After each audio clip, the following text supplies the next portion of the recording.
Like பண்ணிங்க எல்லாருமே. என் கணவர் கடந்த 3 மாதங்களாக என் 4 வயது மகளை என்னிடமிருந்து பிரித்து வைத்திருக்கிறார். இந்த வாரத்தில் நான் என் மாமியார் வீட்டுக்கு சென்று அழைத்து வரலாமா?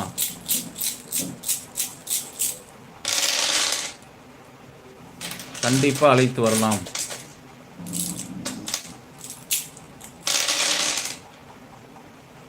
கண்டிப்பா நீங்க அழைத்து வரலாம்.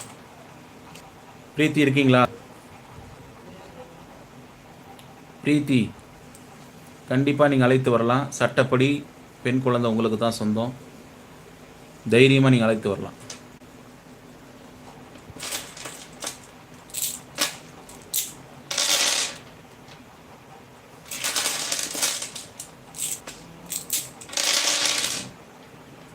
கண்டிப்பா நீங்க அழைச்சிட்டு வந்துடுவீங்க, கவலைப்பட வேணாம். சரிங்களா? கண்டிப்பா நீங்க அழைச்சிட்டு வந்துடலாம், கவலைப்பட வேணாம். வெற்றி நிச்சயம். போயிட்டு வந்து